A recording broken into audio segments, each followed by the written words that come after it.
Let's get straight to it, man. The Minnesota Vikings, breaking news. It's not really breaking news because what other choice did the Minnesota Vikings have at quarterback? Be real with me. Leave in the comments below. What other choice? What other choice did we have? We got Nick Mullins and his interception self. We got Joshua Dobbs and his fumbling interception self. What other choice did you have? And why did it take so long for you to make this quarterback decision? Like you had a option, really. What other option? You know what I'm saying? My whole thing is this. About damn time. That's all I got to say about that. About damn time. Because at the end of the day, I feel like against the Las Vegas Raiders, right?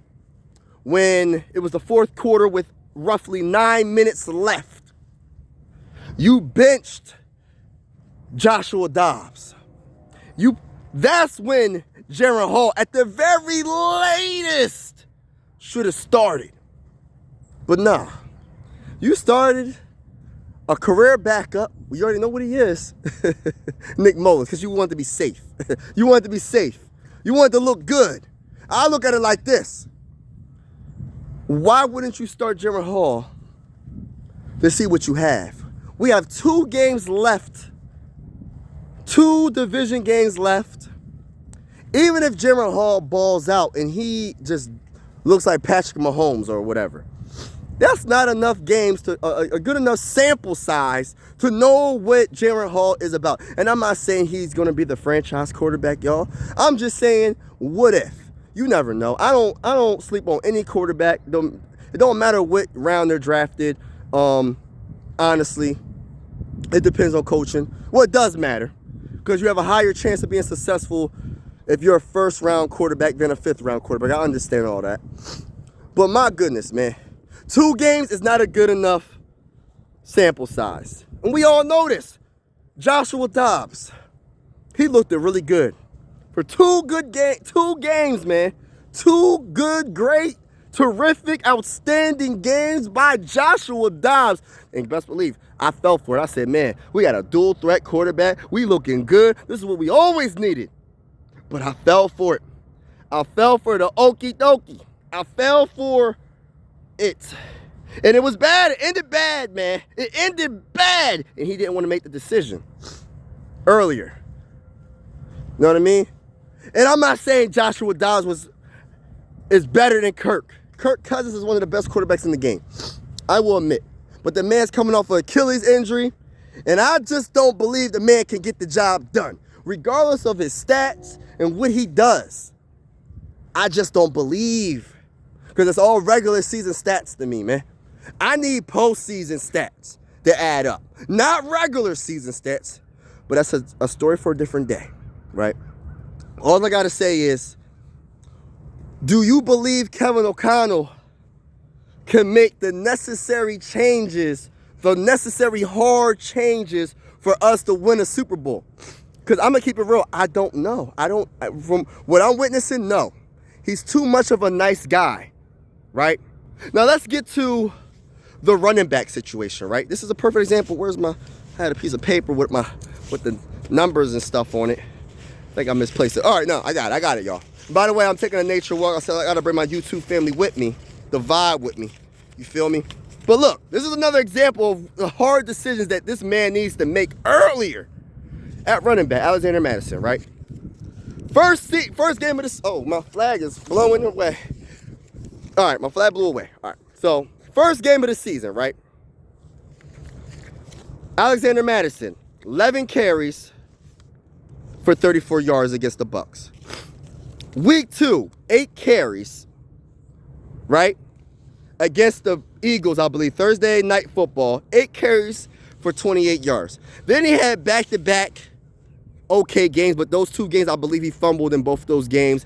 Against the Chargers, he had 20 carries for 93 yards. Against the Panthers, he had 17 carries for 95 yards, which is actually pretty good. I like that, right? But let's get to Week 5 against the Chiefs.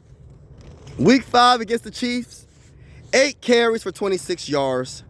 Week 6 against the stinking Chicago Bears, right?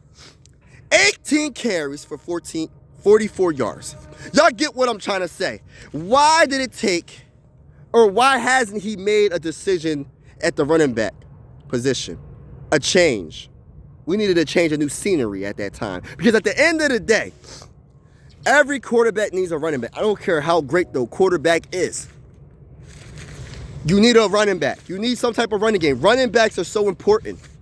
You need it for play action. You need it for blocking. Of course, you need it for running. You know what I mean? Get them hard 3rd and 2. You give it to your running back. He can get that for you. You know what I'm saying? But he didn't make that decision. And that hurt us a lot. Not having a running game. And as a Viking fan that experienced great running backs like Adrian Peterson, one of the greatest running backs of all time, to witness how bad this running game is this season is just unacceptable, man. Another decision that Kevin O'Connell jacked up from the floor up, y'all. He jacked this decision up from the floor up, right? Last season, I'm going to last season. The Donna Shell defense, when Donna Shell at the press conference was trying to say, oh, we bend, but we don't break. But we're giving up 350 to 400 yards every single game. Every team did whatever they wanted to us. Pass on us, run on us, anything they wanted to do. This man didn't make no type of adjustments throughout the season. He didn't say, man, you got to go, man. You're fired. You can't be the defensive coordinator right now. We get to the playoffs, and what's our kryptonite? Our defense. Kirk Cousins put up a great performance until the end of the game. The defense gave up so many points, gave up so many rushing yards, let Daniel Jones look like Patrick Mahomes. He made Daniel Jones look like the greatest quarterbacks of all time for that one game. And he got Daniel Jones a dang on contract extension, man. That's how bad the defense was, and he didn't see that. That's why I question Kevin O'Connell. Is he the right coach for the job? I'm not saying fire him. I'm not saying fire him yet. But my goodness, man. When is enough enough? You know what I mean? As Minnesota Viking fans, we deserve better because we've been through so much. We've been through so many heartbreaks.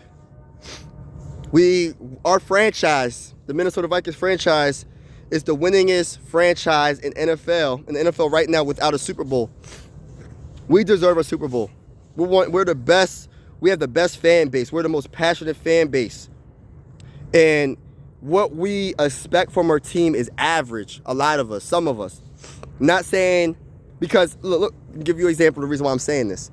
We want to keep Kirk Cousins coming off an Achilles injury instead of drafting a quarterback in the first round. I'm not saying move up to the first overall pick in the NFL draft.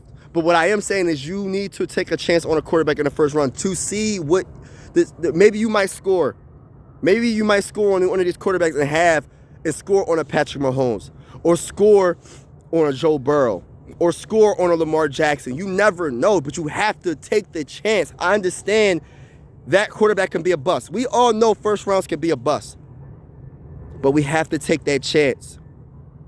We have to. If we don't, and we keep going in the direction we're going, and we sign Kirk Cousins to a 3-year extension or whatever we do, and we just settle. That's just settling, man. You know what I mean? I always say scared money don't make no money. You got to take risks to get to the top. I always use the Chiefs as a perfect example because Alex Smith, I look at Alex Smith as another Kirk Cousins. Alex Smith, you could debate who's better. I would probably could choose Kirk Cousins over Alex Smith. But my whole point is they're similar, right? And my whole thing is, even though the Chiefs were very good with Alex Smith, they were better than the Vikings. They get into the playoffs, right? Not only they took a chance and traded up to get Patrick Mahomes, and this is rare, you know what I mean? Patrick Mahomes is one of the greatest quarterbacks of all time. I'm not saying this quarterback that we draft is going to be Patrick Mahomes, but you never know. My whole thing is they took a chance with a solid quarterback that they have on their team. They already had Alex Smith, but they still took a chance.